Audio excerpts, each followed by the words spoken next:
મિત્રો, સંતાન પર બંધારો અત્યારે હાલ ચર્ચામાં છે। તેનું કારણ છે કે સંતાન પર બંધારો જે બની રહ્યો છે તેનું કામ ખરાબ ગુણવત્તાનું થાય છે અને આમાં ભ્રષ્ટાચાર થાય છે, આરોપ લાગે છે। અને એ બાબતે તપાસ કરવા માટે આમ આદમી પાર્ટીમાંથી રાજુભાઈ સોલંકી આવે છે અને તમામ આગેવાનો બીજા ઉપસ્થિત રહે છે અને બધું કામ નિહાળે છે। અને એનું શું કહેવું છે આગળ તમે વિડીયોમાં જુઓ। એ પહેલાં તમે જોઈ લો આ કામની ગુણવત્તા કેવી હતી।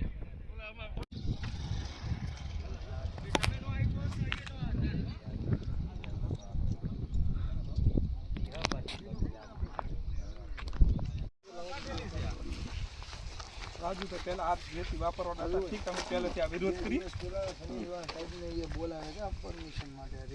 આજે પત્રકાર મિત્રો અમારી સાથે છે, ખાસ કરીને જે આ બંધારાનું કામ 54 કરોડ રૂપિયાનું કામ બંધારાનું ચાલુ છે।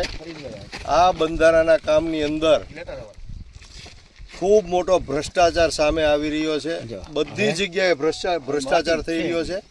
અને ખાસ કરીને આ કોન્ટ્રાક્ટર છે એ અહીંથી ખોદેલી જે માટી છે એનો ઉપયોગ આ બંધારાની અંદર રેતીની જગ્યાએ કરે છે।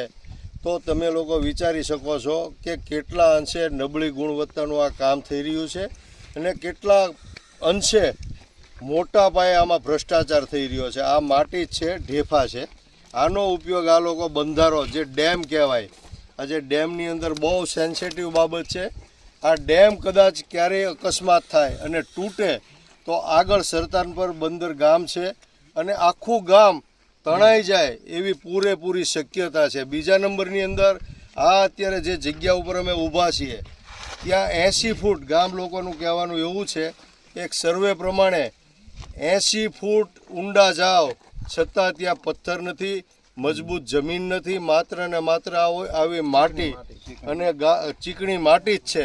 તો ખરેખર આનું એક ખૂબ સારો એવો સર્વે અને આનું પરીક્ષણ કરી અને પછી જ આ કામ થવું જોઈએ, કારણ કે આ એક ખૂબ ગંભીર બાબત છે। આ ચેક ડેમ બનાવો એ કોઈ નાની વાત નથી, સેન્સિટિવ બાબત છે।